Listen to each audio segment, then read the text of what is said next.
오늘 신명기 12장 가겠습니다. 12장. 다음 주에 우리 김동주 원장님 모시고 말씀 대잔치를 하기 때문에 오늘 말씀도 간단하게 여러분에게 전하도록 하겠습니다. 우리가 이제 모세오경 이제 다 끝나가는 신명기 있죠. 신명기는 누누이 말씀드렸지만 모세 고별설교 3편을 요약하고 있는 것입니다. 우리 신명기 그 중에서도 이제 모세 율법을 다 집약해서 우리에게 설명하고 있고요. 그리고 신명기 신학이 따로 있을 만큼 신명기는 모세 오경 중에서도 굉장히 중요한 신학입니다. 모든 것들이 모세 오경의 요약판이라고 할 수 있는 거죠. 12장 보겠습니다. 12장. 내 조상의 하나님 여호와께서 내게 주셔서 차지하게 하신 땅에서 너희가 평생에 지켜 행할 규례와 법도는 이러하니라. 여러분들이 지금 이제 성경을 읽을 때 우리가 지금 이스라엘 백성들이 어디에 있는지를 여러분들이 잘 생각하고 말씀을 읽어야지 그냥 읽으면 안 됩니다. 자, 지금 이스라엘 백성들은 출애굽한 이후에 가데스 바니아의 반역 사건을 통해서 하나님이 바로 들어가서 이 적과 꿀이 흐르는 가나안 땅을 접수하라고 했는데 이들이 정탐꾼 보내고 나서 10명이 부정적 보고를 함으로 말미암아 하나님이 크게 진노하셔서 출애굽 1세대를 다 죽이십니다. 다 그들이 죽을 때까지 아무도 가나안 땅에 들어가지 못한다라고 하며 오직 갈렙과 여호수아만이 이제 들어가게 되는데, 그래서 지금 광야에서 굉장히 방황을 하고 출애굽 1세대가 다 죽을 때까지 기다렸잖아요. 그래서 40년의 광야 생활, 38년의 광야 생활을 이제 하게 됐는데, 그리고 나서 지금 요단강 동편에서 모압 평지에 지금 집결해서 모세의 설교를 듣고 있는 거예요. 그리고 나서 모세의 설교가 끝나고 나면 이제 모세의 설교에서 이제 요단강을 건너서 요단 서편에 있는 가나안 땅을 점령하게 이르는 지금 그래서 모압 평지에 모여 있는 상황이에요. 아직 가나안 땅에 들어간 게 아니란 말이에요. 점령하러 들어간 게 아니란 말이에요. 그런데 지금 12장 1절 뭐라고 얘기하냐면 내 조상 하나님 여호와께서 내게 주셔서 차지하게 하신 땅에서, 완료형으로 이렇게 이야기해요. 아직 차지한 게 아니에요. 그런데 차지하게 하신 땅에서 너희가 평생 지켜야 할 규례는 이러이러하다라고 이야기합니다. 모세가 얼마나 확신에 차서 지금 가나안 땅을 하나님이 너희에게 주신 것인지를 확신에 차서 알게 하신 거죠. 이제 조금 있으면 출정을 해서 전쟁을 해야 돼요. 이제 전쟁을 하러 가야 되는 이 이스라엘 백성들에게 이 말씀은 얼마나 크게 소망이 되는 말씀이겠냐는 거죠. 그죠? 이미 차지하게 하신 땅에서 너희가 지켜야 할 법도와 규례는 이러이러하다라고 이야기하는 건 그 땅을 이미 이스라엘 백성들에게 허락하셨다라는 하나님의 놀라우신 축복이 아닐 수가 없습니다. 그래서 완료형을 쓰신 것이 굉장히 은혜가 되는 말씀이죠. 너희가 쫓아낼 민족들이 그들의 신들을 섬기는 곳은 높은 산이든지 작은 산이든지 푸른 나무 아래든지 막론하고 그 모든 것을 너희가 마땅히 파멸하며 그 제단을 헐며 주상을 깨뜨리고 아세라상을 불사르고 또 그 조각한 신상들을 찍어 그 이름을 그곳에서 멸하라. 너희의 하나님 여호와께서는 너희가 그처럼 행하지 말고 오직 너희 하나님 여호와께서 자기의 이름을 두시려고 너희 모든 지파 중에 택하신 곳인 그 계실 곳으로 찾아 나아가서 너희 번제와 제물과 너희 11조와 거제와 서원제와 낙헌 예물과 소 양의 처음 난 것들을 너희는 그리로 가져가서 드리라. 이렇게 이야기를 합니다. 자, 지금 무슨 얘기를 하냐면 너희가 들어갈 땅이 있는데 거기에 가면 신들이 많이 있고 그들이 새겨놓은 많은 주상과 아세라상이 있어서 그 조각한 신상들이 있는데 그걸 다 무찌르라는 것입니다. 그래서 그것을 철저하게 멸해서 우상 숭배하지 말라는 거예요. 근데 이 말씀은 이제 우리에게도 마찬가지입니다. 지금 우리가 하나님 아닌 다른 것에 마음을 두고 있는 모든 것에 대한 우리 안에 우상이 있어요. 그것이 자식의 우상이든 뭐 어떤 내 재물의 우상이든 아니면 내 사업의 우상이든 우리 안에는 그런 우상들이 다 있다는 거죠. 그 우상들을 하나님보다 그것을 더 소중하게 생각하는 그 모든 것들을 다 깨부시라는 것입니다. 그래서 이 구약 성경을 읽으면서 이것을 그냥 역사적인 사건으로 이해하는 게 아니라 영적인 면으로 적용을 해서 우리가 이해를 해야 되는데요. 그래서 그들 모든 신상을 다 깨부시라고 얘기하는 겁니다. 자, 우리가 구약 성경을 읽을 때 이것을 올바로 적용하지 못하면 어떤 현상이 벌어지냐면 우리가 막 이제 거리 가다 보면 이렇게 뭐 점 보는 분 이렇게 붙여놔서 이렇게 주술 하시고 하시는 분들, 무당 이런 분들 있잖아요. 거기 가서 막 가서 도끼 가져가서 우상, 지금 아세라상을 깨부시라고 하니까 그거 막 깨부시고 있고, 뭐 이러면 그냥 바로 쇠고랑 차고 들어가는 거예요. 그러니까 구약 성경을 그렇게 적용하시면 안 된다는 거예요. 그러니까 구약 성경에 있는 말씀, 조금 있으면 이제 자기 형제도 막 죽이래요. 돌로 쳐서 죽이랍니다. 자기의 집 식구도 자기를 우상으로 빠뜨리가는 사람들 다 돌로 쳐서 죽이랍니다. 그러니까 이 말씀을 듣고 돌로 쳐서 그냥 가서 나 교회 못 가게 하는 사람을 막 돌로 쳐서 죽이고 이러시면 여러분들 바로 쇠고랑 차고 들어가는 거예요. 구약 성경의 말씀을 그렇게 적용하는 게 아닙니다. 그 말씀이 아니라 우리 안에 예수 그리스도를 믿고 새로 태어나는 우리 안에 여전히 남아있는 그 하나님 아닌 것들에 대해서 하나님께서 이렇게 우리에게 약속을 주시는 거예요. 그러니까 이 우상도 우리가 스스로 깰 수 없습니다. 성령으로 가득 찰 때 성령의 빛이 들어오면 어둠은 어떻게 된다고요? 물러가게 되는 거예요. 그러니까 어둠을 없애는 가장 좋은 방법은 빛으로 나오는 거예요. 그러니까 어둠이 싫으신 분들은 가장 좋은 방법은 빛으로 나오면 어둠이 다 물러가게 돼 있습니다. 그래서 성령으로 충만해지면 우리 안에 어그러진 모든 것들이 다시 회복되고 이제는 광명한 빛으로 나오는 놀라운 일이 우리에게 벌어지게 되는 거죠. 그래서 이렇게 하고 그 다음에 이제 5절에 보면 오직 너희의 하나님 여호와께서 자기의 이름을 두시려고 너희 모든 지파 중에 택하신 곳인 그 계실 곳으로 찾아가라는 거예요. 거기 가서 너희의 모든 서원제, 제물, 11조, 낙헌 예물 이런 것들을 다 드리라는 겁니다. 7절 거기 곧 너희 하나님 여호와 앞에서 먹고 너희의 하나님 여호와께서 너희 손으로 수고한 일에 복 주심으로 말미암아 너희와 너희 가족이 즐거워할지니라. 바로 거기가 어디예요? 바로 중앙 성소를 이야기하고 있는 거예요. 중앙 성소. 그러니까 이스라엘 백성들이 단일 중앙 성소를 만들어서, 그러니까 성막이죠. 움직이는, 지금은 이제 성전이 지어지기 전이니까 성막입니다. 근데 중앙에 중앙 성소를 따로 지어서 거기서 모든 일이 이루어지도록 하라는 거예요. 이것의 영적인 의미는 지금 중앙 성소가 어디입니까? 바로 예수 그리스도 아닌 것이죠. 지금 신약에 있어서 중앙 성소, 지금 모든 것들을 이 중앙 성소에 집결해서 오직 너희 하나님 여호와께서 자기의 이름을 두시려고 계실 곳, 거기가 바로 성소 성막인데, 이것은 이 성소 성막은 성전을 거쳐서 지금 어떻게 됐습니까? 바로 성전이신 예수 그리스도, 자기가 성전이라 하잖아요. 너희가 이 성전을 헐라 내가 사흘 만에 다시 질 것이다 라고 하면서 자기 육체를 가르쳐 성전이라고 하는 요한복음 말씀이 생각나죠. 그죠? 요한복음 2장의 말씀이 생각이 나잖아요. 그러니까 지금 단일 성소라고 얘기하는 하나님이 거하실 처소, 거기가 어디입니까? 예수 그리스도죠. 예수 그리스도 안에서만 하나님을 만날 수 있는 거예요. 그러니까 인간이 하나님을 만나기 위해서는 반드시 예수 안에서 만나고, 하나님도 인간을 만나러 올 때는 예수 안으로 오셔야만 인간을 만날 수 있는 거예요. 예수의 보혈이 발라지지 않은 채 하나님을 보게 되면 다 그냥 그대로 소멸하고 마는 것입니다. 자, 그래서 중앙 성소, 그래서 이 제목이 택하신 예배 처소라고 얘기하는데 바로 거기가 어디입니까? 그것이 바로 예수 그리스도 아닌 것입니다. 그곳에서만 우리가 너희와 너희 가족이 즐거워할지니라.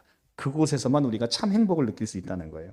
8절 우리가 오늘 여기에서 각기 소견대로 하였거니와 너희가 거기에서는 그렇게 하지 말지니라. 그렇죠? 자기 소견에 따라 하는 게 아니라 거기서는 하나님의 중심이 돼서 하나님이 원하시고 하나님과 연합돼서 하나님의 뜻대로 하는 것, 그것이 중요하다는 것이죠. 각기 자기 소견대로 움직이면, 교회가 각자 자기 소견대로 움직이면 이 교회가 굴러가겠습니까? 그렇지 않죠. 예수 그리스도를 머리로 해서 예수 그리스도께서 지시하시고 원하시는 그것을 우리가 협력하여 선을 이루는 것, 이것이 바로 교회 공동체라는 거죠.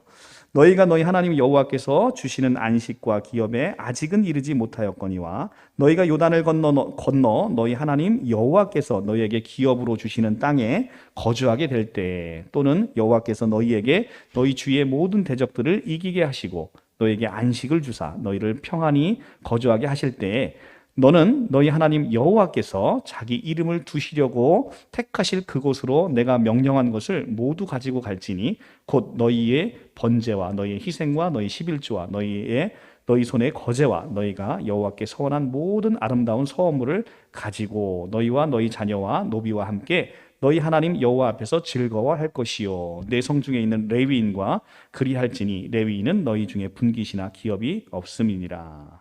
너희는 삼가서 내게 보이는 아무 곳에서나 번제를 드리지 말고 오직 너희의 한 지파 중에 여호와께서 택하신 그곳에서 번제를 드리고. 자, 그럼 계속 무슨 얘기를 하고 있습니까?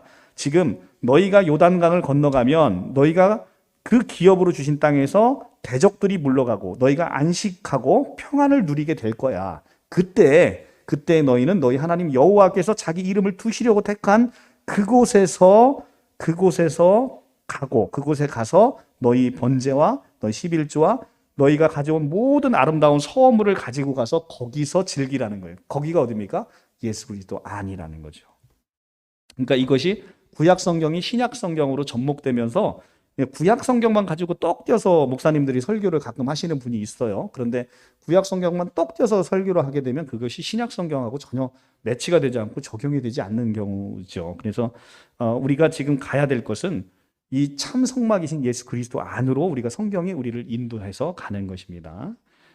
그래서 우리는 그곳으로 가는 거죠. 그 안에만 참된 기쁨이 있고 그 안에서 희락이 있고 평안이 있다는 것이죠. 15절 그러나 내 하나님 여호와께서 내게 주신 복을 따라 각 성에서 내 마음에 원하는 대로 가축을 잡아 그 고기를 먹을 수 있나니 곧 정한 것이나 부정한 자를 막론하고 노루나 사슴을 먹는 것 같이 먹으려니와 오직 그 피는 먹지 말고 물같이 땅에 쏟을 것이며 너는 곡식과 포도주의 기름을 11조와 내 양의 처음 난 것과 내 서원을 갚는 예물과 내 낙헌 예물과 내 손의 거제물을 내 각 성에서 먹지 말고 오직 내 하나님 여호와께서 택하신 곳에서 먹으라 이렇게 얘기를 합니다. 자, 첫 번째 15절을 보면 잘 보셔야 됩니다. 15절은 여호와 하나님께서 내게 주신 복을 따라 각 성에서 내 마음대로 가축을 잡아 먹으라고 합니다. 그래서 식용을 위해서는 생축을 각자 처소에서 자유롭게 잡아 먹어도 되는데 피만 먹지 말라는 거예요. 식용을 위해서는 마음대로 잡으라는 겁니다. 근데 17절, 19절은 제물 제사를 드리는 것은 중앙 성소에서만 먹으라고 명하시는 거예요.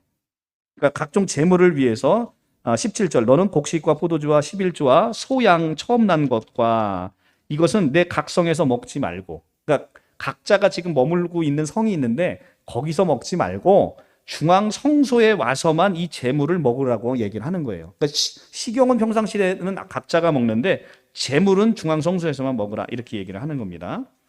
자, 그런데 그리고 20절에서 27절은 이제 계속 그 얘기를 이제 계속 반복하고 계십니다. 그런데 자, 우리가 보시면 28절에 가면 이제 그 얘기를 반복해서 계속 얘기합니다. 피는 먹지 말고 고기를 마음껏 먹되 제사용은 계속해서 중앙 성소에만 먹으라 그 얘기를 반복하고 28절에 내가 내게 명령하는 이 모든 말을 너는 듣고 지키라. 내 하나님 여호와의 목전에 선과 의를 행하면 너와 내 후손이 영구히 복이 있으리라 이렇게 얘기를 합니다. 자, 이 본문은 지금 제물용 짐승에 대해서는 오직 성소에서만 잡고 고기도 그곳에서만 먹도록 규정하고 있는데 식용은 마음대로 하라고 제가 말씀드렸어요. 그런데 이 규정은 레위기 17장 3절과 7절과 비교해 보면 상당히 완화되어 있음을 알 수 있어요. 자, 우리가 이미 레위기를 보고 왔잖아요.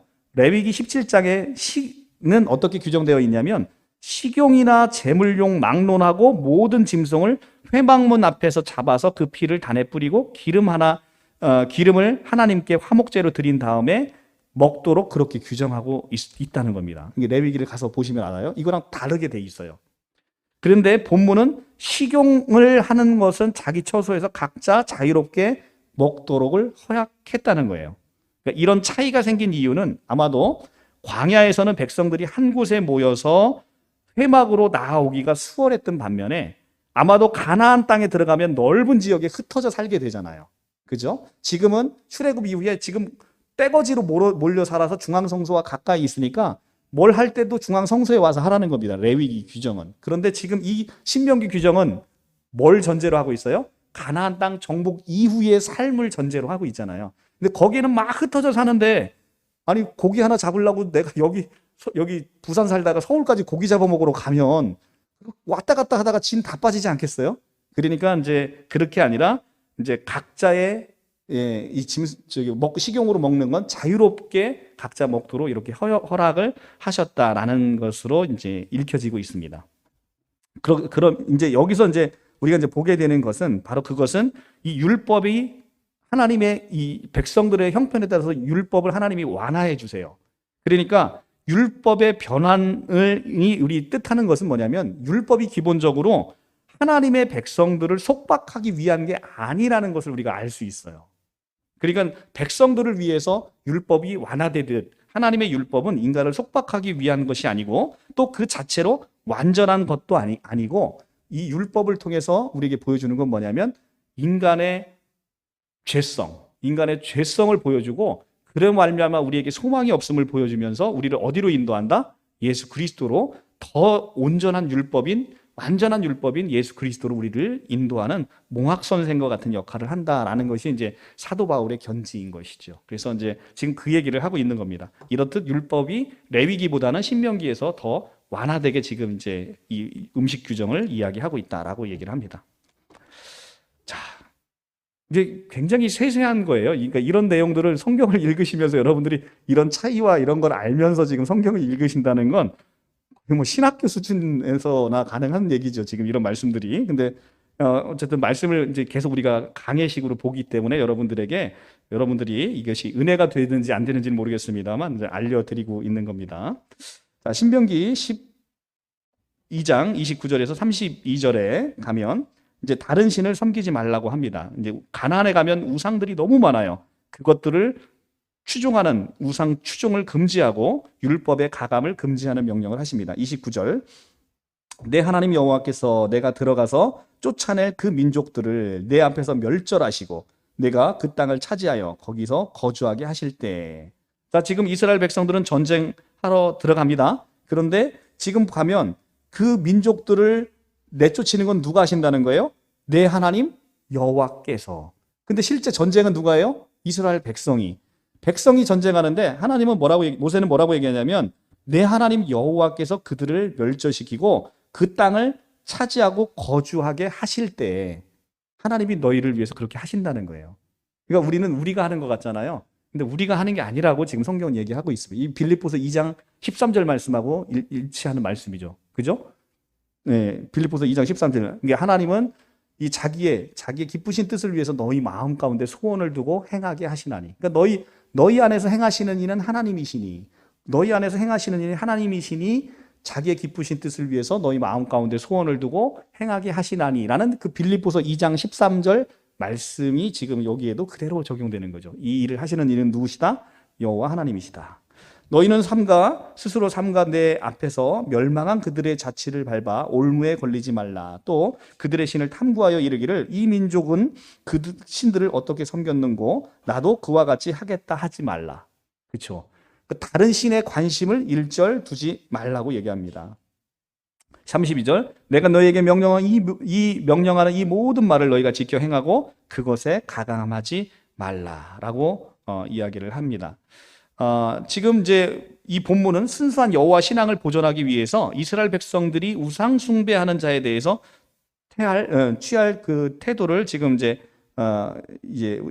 보여줄 것인데요. 지금 우리가 이 가나안에 들어가게 되면 너무나 많은 이 우상 숭배하는 그 이방의 신들이 있다는 거예요. 그래서 거기에는 심지어는 인신 제사를 드리는 몰렉이라는 신에게 자기의 자녀를 드리는 인신제사 풍습까지 있습니다. 그런데 이게 얼마나 사악한지를 우리가 알 수 있어요. 그리고 실제 이제 우리가 열왕기 쪽으로 이제 쭉 넘어가게 되면 역사서로 넘어가게 되면 이스라엘 백성들이 진짜로 자기 자녀를 이제 막 그 몰렉에게도 바치고요. 그리고 자기 자녀를 잡아먹어요. 그러니까 자기 자녀가 너무 배가 고파서 나중에는 이방 민족이 쳐들어오니까 너무 배가 고파서 자기 자녀를 잡아먹고 이제 내 자녀를 삶아먹을 차례가 되니까 이제는 그 자녀를 데리고 이제 도망가는 이제 여기가 성경의 내용이 그런 얘기가 다 나오거든요. 그러니까 이것이 실제 인류 역사상 있었던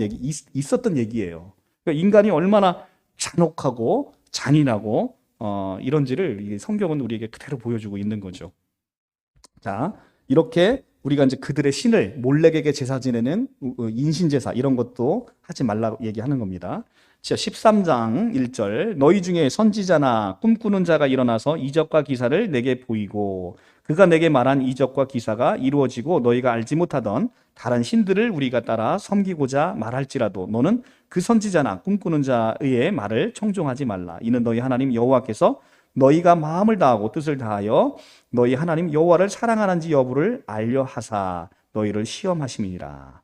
자, 지금 선지자와 꿈꾸는 자가 일어나서 이적과 기사를 행한다고 합니다. 그러니까 지금 기본적으로 우리가 알 수 있는 건 거짓 종교에도 이적과 기사가 나타날 수 있음을 우리가 얼마든지 알 수 있어요. 우리 신천지인들 가끔 이제 그런 얘기 하죠.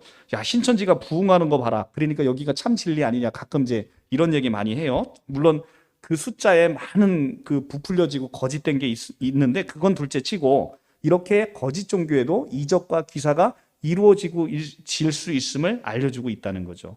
참 종교는 이적과 기사가 아니라 오직 하나님의 말씀에 기초하고 있는 종교이지요. 그래서 이적과 기사가 있다라고 해서 그것을 표징 삼아서 여기 하나님이 계신다 이렇게 판단하는 건 그건 참 어리석은 짓이라는 거죠. 오직 하나님은 어디에 계신다? 말씀에 있는 거예요. 말씀이 뭐예요? 예수 그리스도, 말씀이 육신이 되어 우리 가운데 거하신 예수 그리스도 안에만 하나님이 계시는 거예요. 하나님 그 안에 그걸 벗어나서 계시지 않는다는 거죠. 오직 예수 그리스도 안에만 하나님 계신다라는 거고요. 자, 그래서 사탄도 자신을 광명한 천사로 가장하지 않습니까? 그것을 얘기하고 그래서 선지자가 꿈꾸는 자의 말을 청종하지 말라. 그리고 이걸 청종하는지 하나님께서 시험하신다라고 할 때 이 시험은 테스트입니까? 템테이션입니까? 뭡니까? 제가 여러 번 얘기했는데 여러분 혹시 이 시험에는 두 가지 단어가 있다고 제가 말씀드렸어요. 그죠? 야고보서에 가면 우리가 그게 나오는데요. 그러니까 원어 성경으로 페라이스모이스라는 단어가 있고 페이라스모이스라는 단어가 있고 조메노스라는 단어가 있다라고 말씀드렸어요. 근데 페이라 조메노스라는 단어는 템테이션, 영어 성경 템테이션, 유혹, 우리가 걸려서 넘어져서 패망하는 것을 얘기하고 페이라스모이스는 테스트, 트라이얼. 그래서 하나님께서 우리를 시험하셔서 더 강한 믿음으로 연단하는 하나님의 연단을 이야기한다라고 할 때 여기서 시험은 테스트겠습니까? 템테이션이겠습니까? 당연히 테스트이지요. 그래서 야고보서 1장 2절과 12절에 나오는 것은 페이라스모이스, 13절, 14절에 나오는 건 페이라조메노스에서 원어 성경으로 성경 단어가 다르다고 말씀드렸어요. 그러니까 하나님은 우리를 시험하신다라는 성경 말씀이 있고 하나님은 우리를 시험하지 않으신다라는 성경 말씀이 있어요. 한국어 성경으로 보면 두 개가 충돌되잖아요. 근데 그게 아니라 원어 성경으로 보면 두 개의 단어가 완전 다르다. 페이라스모이스와 페이라조메노스로 이게 원어 성경의 단어가 다르기 때문에 하나님이 우리를 시험하지 않으신다는 건 템테이션, 유혹해서 멸망시키는 시험을 하지 않으신다라는 뜻이고요. 페이라스모이스라는 단어를 쓰는 건 하나님이 우리를 연단하시는 시험은 우리에게 얼마든지 허락하시는 것이죠. 지금 여기서 말씀하시는 건 이제 그 테스트를 이야기하고 있는 겁니다. 자, 이렇게 한 번 배운 거 이렇게 복습하니까 좋죠? 여러분들 이렇게 이해하시면 좋습니다. 자, 그래서 6절 가겠습니다. 6절. 내 어머니의 아들 곧 내 형제나 내 자녀나 내 품의 아내나 너와 생명을 함께하는 친구가 가만히 너를 깨워 이르기를 너와 내 조상이 알지 못하던 다른 신들 곧 내 사방을 둘러싸고 있는 민족 혹은 내게서 가깝든지 내게서 멀든지 땅 이 끝에서 저 끝에서 있는 민족의 신들을 우리가 가서 섬기자 할지라도 너는 그들을 따르지 말며 듣지 말며 긍휼히 여기지 말며 애석히 여기지 말며 덮어 숨기지 말고 너는 용서 없이 그들을 죽이되 죽일 때 내가 먼저 그들에게 손을 대고 후에 뭇 백성이 손을 대라. 그는 애굽 땅 종되었던 집에서 너를 인도하여 내신 내 하나님 여호와께서 너를 깨어 떠나게 하려 한 자이니 너는 돌로 쳐 죽이라. 자, 이 말씀을 듣고서 지금 우리 가족 중에서 나를 핍박하는 자가 있으면 돌 가져가서 한 대 확 쳐가지고 죽이라 이런 얘기가 아니잖아요. 그죠? 그렇게 하면 큰일 나는 겁니다. 여기서 이제 이야기하는 말씀은 이렇게 구약 성경에서 나타나듯 이것이 하나님의 법이라, 하나님의 법은 하나님을 떠나는 그 모든 것도 하나님 용서하지 않으시는 거죠. 하나님은 질투의 하나님이시고요. 그리고 이 작은 죄도 용서하지 않으시는 공의의 하나님이십니다. 그런데 그 공의의 하나님, 작은 죄도 용서할 수 없는 그 하나님이 그 모든 죄를 우리 주 예수 그리스도에게 담당시키셔서 우리가 지금 이처럼 살아가고 있다는 것입니다.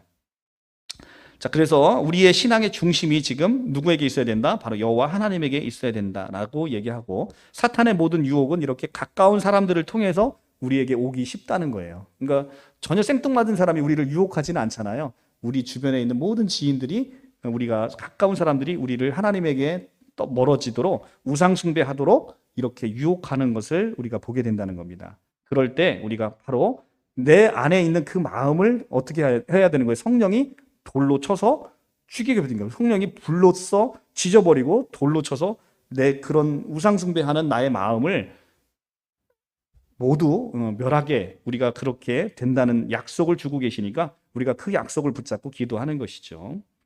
17절, 너는 이 진멸한 물건을 조금도 내 손에 대지 말라. 그리하면 여호와께서 그의 진노를 그치시고 너를 긍휼히 여기시고 자비를 더하사 내 조상에게 맹세하심 같이 너를 번성하게 하실 것이라.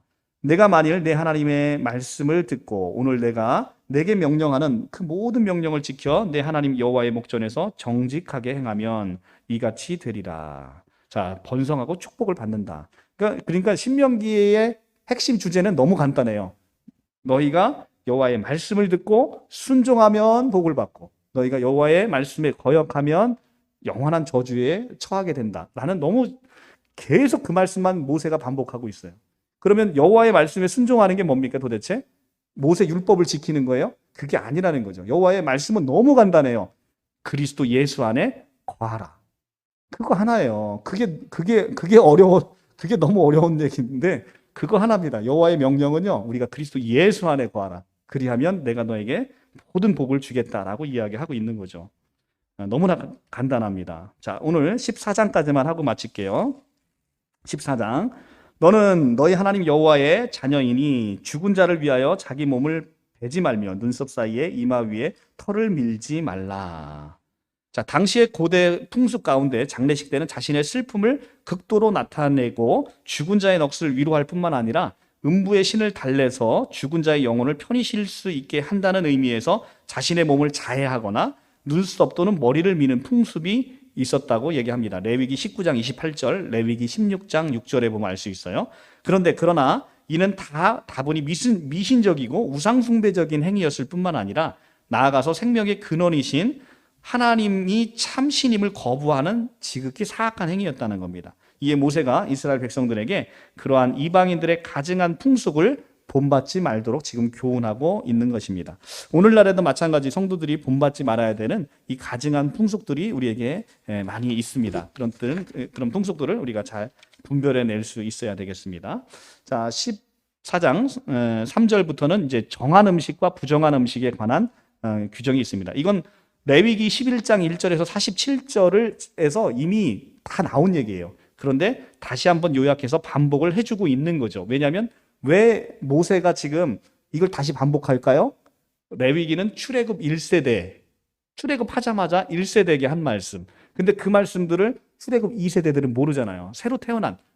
광야에서 새로 태어난 사람들이니까. 그래서 다시 그걸 요약해 주는 거예요.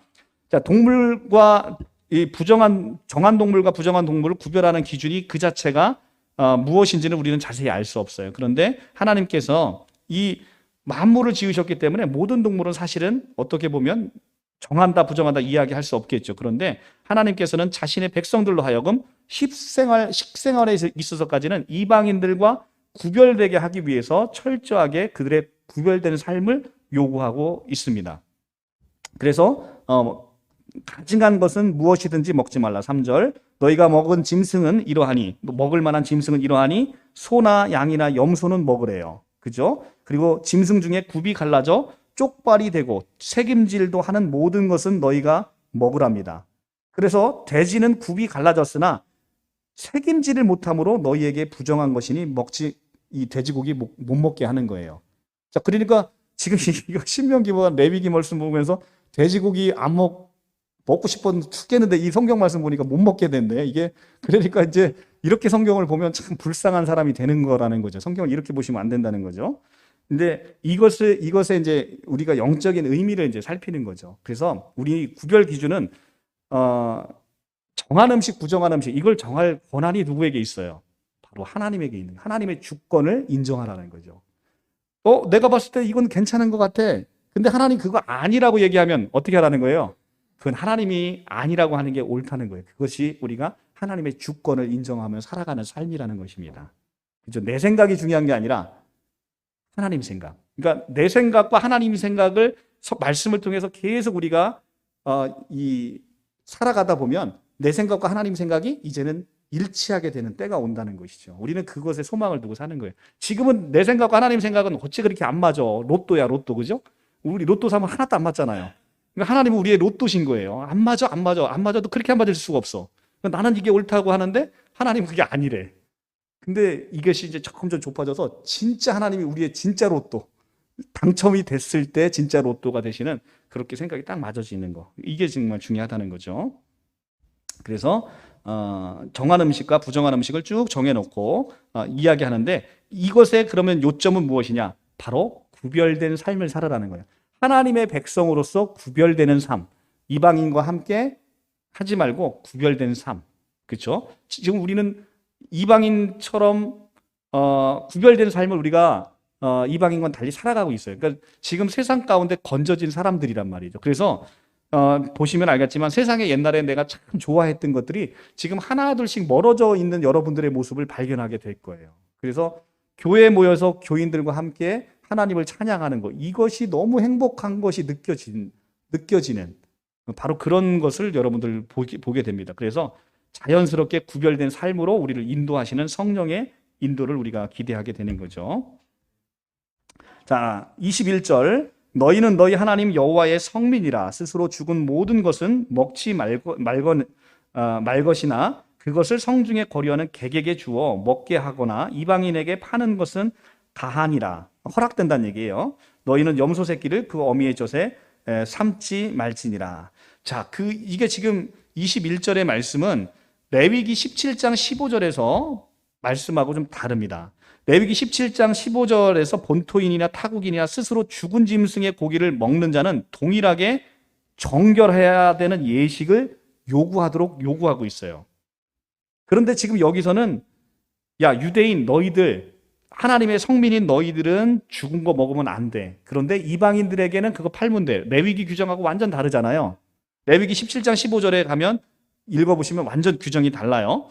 근데 이제 이게 왜 레위기와 신명기는 이 유사한 규례를 다루면서 이방인에 대해서 적용을 다르게 지금 이렇게 규정하고 있는가? 그것은 신명기는 장차 이스라엘 땅에 거할 백성에게 주어지는 규례인 반면에 레위기는 애굽에서 나온 지 얼마 되지 않는 이스라엘 백성에게 주어진 규례라는 차이점이 있다는 거. 아까도 말씀드렸지만 아까 음식도 그랬잖아요. 그죠? 음식도 가나안 땅에 들어간 후에는 중앙 성소에서만 먹을 게 아니라 각자 성에서 잡아 먹으라는 거예요. 그런데 이 출애굽 당시 레위기에서는 어떻게 하라? 중앙 성소에서만 먹어라. 근데 여기도 또 마찬가지. 죽은 고기 너희는 먹지 마라. 그런데 이방인에게 파는 건 돼. 근데 출애굽 당시에서는 이방인이나 유대인이나 다 같이 죽은 거 먹으면 너희 정결 예식 치러야 돼라고 얘기를 한다는 거죠. 근데 여기는 지금 이방인에게 팔아도 된다고 얘기하잖아요. 이렇게 달라지는 이유가 뭐냐면 출애굽 당시에는 이방 민족까지 포함해서 이스라엘과 섞여 있는 사람들을 다 이스라엘 백성으로 여겼습니다. 그게 출애굽기 12장 38절에 나오는 말씀이에요. 그러니까 출애굽할 때 나온 백성들이 순수한 혈통의 이스라엘만 아니라 거기에는 모든 잡족들이 섬겨져서 여호와의 할례를 받고 여호와의 신앙을 고백하는 모든 이들은 다 이스라엘 사람들로 여겨졌던 거예요. 그렇기 때문에 레위기에서 이방인이나 이스라엘 백성이나 동일하게 죽은 고기 먹지 말고 너희들은 하나의 백성임을 강조하고 있는 거죠. 그런데 지금 여기는 가나안 땅에 들어가는 건 가나안 백성은 다른 얘기예요. 가나안은 온전히 세상의 신을 섬기는 이스라엘 백성들과 완전히 구별돼야 되는 사람들인 거예요. 그렇기 때문에 이스라엘 백성들 너희는 먹으면 안 돼. 그런데 너희 거 이들에게 파는 건 가다라고 얘기를 합니다. 그런데 이 말씀이 이방인을 부정하게 만들려는 목적이 있었던 건 아닙니다. 왜냐하면 이방인들에게는 거룩함을 입을 종교 의식조차 없으므로 무엇을 먹든지 항상 부정한 상태로 남아 있을 수밖에 없는 존재이기 때문에 그렇다는 거예요. 그러니까 우리가 가끔 그런 얘기는 하잖아요. 왜 하나님은 어떤 사람을 구원하고 어떤 사람을 구원하지 않으실까? 우리가 이제 늘 궁금하게 생각하는 것인데 그것은 오로지 하나님의 주권인 겁니다. 우리가 왜 그것을 알 이유가 없어요. 그러니까 어떤 그 전쟁에서 어떤 독지가가 아주 부자인 독지가가 굶어 죽는 사람들을 위해서 자기 주변에 있는 사람들에게 곡간을 풀어서 그들을 먹여서 살렸어요. 그랬더니 어떤 사람이 굶어 죽은 어떤 사람이 다른 지방에 와서 너희는 다 살릴 거 아니면 곡식을 왜 풀었냐? 너는 부정하다. 너는 불의하다. 이렇게 이야기할 수 있겠냐는 거죠. 그렇지 않죠. 어차피 모든 인간이 다 죽어요. 그 중에서 하나님이 자기 백성을 사랑하셔서 누구를 구원한다 하더라도 그 하나님이 불의하시겠느냐? 그럴 수 없느니라 라고 이야기를 하는 거죠. 그 하나님이 다 죽을 백성이지만 그 중에 우리를 선택하셔서 구원하는 하나님이 불의하시냐? 그럴 수 없느니라 라고 사도 바울이 이야기하는 그런 논지입니다. 자, 14장 22절, 11조 요것만 보고 마칩니다. 자, 11조 여기서는 11조도 이미 레위기에서 한번 나왔어요. 그래서 이 11조를 제211조라고 신학자들은 부릅니다. 제211조. 자, 다시 그러니까 11조는 제111조가 있고 제211조가 있다고 신학자들 이야기하는데 왜 그런지 한번 볼게요. 22절 너는 마땅히 매년 토지소산의 11조를 드릴 것이며 내 하나님 여호와 앞에 곧 여호와께서 그의 이름을 두시려고 택하신 곳 중앙성소를 얘기합니다. 택하신 곳에서 내 곡식과 포도주와 기름의 11조를 먹으며 또 내 소와 양이 처음 난 것을 먹고 내 하나님 여호와를 경외하기를 항상 배울 것이니라. 자, 지금 22년에는 매년 토지소산의 11조를 여호와께 드려야 하는데 23절에 여호와께서 택하신 곳 중앙성소에 자신이 바친 농산물과 가축의 11조를 가지고 먹음으로써 여호와를 경외하기를 힘쓰라고 합니다. 이 점에서 레위인의 생계를 바치기 위한 본래 의미의 11조. 그러니까 레위인들은 자기의 기업이 없잖아요. 그러니까 레위인들을 먹고 살기 위해서 드려지는 레위기의 11조와는 다른 11조를 이야기하는 거예요. 그러니까 여기에 나오는 11조는 이미 11조를 바친 후에 그러면 11조 바치면 10의 9가 남잖아요. 거기에 다시 11조를 가져다가 성소에 가지고 가서 잔치를 베푸는데 사용하라라는 제2의 11조를 얘기하는 거예요. 이것을 신학자들은 축제의 11조다라고 부릅니다. 축제의 11조. 그러니까 성소에 가서 같이 먹고 마시는데 쓰는 11조를 이야기한다라고 이야기합니다. 24절에 중앙성소가 멀 경우에는 성소 근처에 필요한 재물을 사 드려야 된다라고 합니다. 24절 그러나 내 하나님 여호와께서 자기의 이름을 두시려고 택하신 곳이 내게서 너무 멀고 행로가 어려워서 내 하나님 여호와께 그 풍부히 주신 것을 가지고 갈 수 없거든. 그러니까 중앙성소가 너무나 멀게 그러니까 가나안에 흩어져 사는데 중앙성소가 너무 멀면 그것을 돈으로 바꿔 돈을 싸가지고 내 하나님 여호와의 택하신 곳 중앙성소에 가서 내 마음에 원하는 모든 것을 그 돈으로 사되 소나 양이나 포도주나 독주 등 내 마음에 원하는 모든 것을 구하고 거기 내 하나님 여호와 앞에서 너와 내 건속이 함께 먹고 즐거워할 것이며 내 성읍에 거주하는 레위인은 너희 중에 분깃이나 기업이 없는 자니 또한 버리지 말지니라. 자, 이렇게 지금 중앙성소 멀리 있는 사람도 드려야 되는데 이것은 감사 제물로 여호와 앞에서 자신의 권속들과 함께 먹고 마시는 용도로 쓰이게 된다는 것이죠. 그리고 제물을 나눠 먹을 때 항상 기업이 없는 레위인을 잊지 말라라고 얘기하고 있습니다. 이 제21조를 성소 축제용으로 사용하게 하신 것은 하나님께서 당신에게 속한 11조까지도 다시 이스라엘 백성들에게 후하게 돌려주시는 하나님의 은혜를 베푸신다는 사실을 알려주기 위함입니다. 더욱이 하나님께서는 오직 성소에서만 그 추수의 기쁨을 즐기게 하심도 모든 추수의 즐거움이 누구로부터 말미암는다? 여호와께로서만 말미암는다는 사실을 26절에서 보여주고 있는 거예요. 그래서 너와 내 권속이 함께 먹고 즐거워할 것이다. 어디에서? 중앙성소. 중앙성소가 지금 뭐라고 그랬어요? 신약에서 예수 그리스도 안이라고 얘기했죠. 그러니까 예수 그리스도 안에 있으면 너와 내 권속이 모든 사람들이 즐거움을 맛볼 것이다 라고 얘기하고 있는 거예요. 28절에서 29절, 매 3년 끝에 그의 소산의 10분의 1을 다 내어 내 성읍에 저축하여 너희 중에 분깃이나 기업이 없는 레위인과 내 성 중에 거류하는 객과 고아와 과부들에 와서 먹고 배부르게 하라. 그리하면 내 하나님 여호와께서 내 손으로 하는 범사에 내게 복을 주시리라. 자, 제 11조는 원래 목적이 뭐라고 그랬어요? 축제 11조. 그런데 제 11조 가운데 안식년을 기준으로 매 3년과 6년에 거둔 것에 대해서는 감사 축제용으로 사용하지 말고 구제 사업에 사용하라라고 하나님 명하시는 겁니다. 그래서 신학자들은 이걸 제3의 11조다라고 이야기하는 사람도 있어요. 그런데 이건 이제 축제 11조 중에서 매 3년과 매 6년, 그러니까 매 3년 끝에 그 해 소산의 10분의 1이라고 하는 거니까 3년과 6년을 그 바쳐지는 이 축제 11조를 구제용으로 사용하도록 그렇게 명하신 것이죠. 이 11조 제도는 하나님의 주권을 인정하고 은혜에 감사하고 이웃에 대한 사랑을 실천하는 제도라는 것을 다시 한번 명확하게 보여주고 있는 것이죠. 그러니까 하나님께서는 첫째 하나님께서는 자신의 사역을 감당하고 있는 레위인들을 위한 11조를 말씀하시고, 두 번째는 우리와 함께 예수 그리스도 안에 있는 모든 이들이 함께 먹고 마실 수 있는 그 11조. 그래서 하나님의 성소인 예수 그리스도 안에서는 이런 풍성한 축제 11조가 우리에게 날마다 넘치는 것을 우리에게 보여주고 있고, 세 번째는 먼저 우리에게 이 축제를 누린 후에는 이 축제를 가지고 너희만 즐길 것이 아니라 세상 밖에 나가서 구제를 하는 데 쓰도록, 고아와 과부를 위해서 쓸 수 있도록 이렇게 11조 제도를 이야기하고 있습니다. 이것이 바로 지금 우리 교회의 모습과 똑같잖아요. 그죠? 우리가 교회가 재정이 생기면 이 재정은 교회 유지를 위해서 1차적으로 쓰이고, 그리고 우리 교회의 모든 성도님들의 축제 만찬을 위해서 쓰이고, 그리고 우리가 일정 정도의 또 금액은 세상 밖에 우리가 사랑을, 교회 하나님 예수 그리스도의 사랑을 전하는 곳에 쓰이듯 바로 이렇게 11조 제도가 오늘날 교회에 우리에게 맡겨진 모습과도 너무나 닮아 있는 것을 보게 되는 것입니다. 자, 이렇게 성경이 신명기 쪽 이제 보시면 알겠지만 굉장히 좀 이렇게 디테일한 것까지도 다 보잖아요. 이렇게 보게 되면 성경이 좀 풍성합니다. 그래서 하나님의 사랑이 얼마나 위대한지를 우리가 잘 보게 되는 것이죠. 자, 오늘 말씀 여기서 마치고 다음 주 우리 그 추수감사절 그 만찬을 위해서 여러분들 함께 애써주시고 기도하시고, 그리고 또 워낙 귀한 분의 말씀을 우리가 듣게 되는 거니까 참 설레는 마음으로 여러분들 잘 기다리시고 꼭 참석하시기 바랍니다. 기도하겠습니다.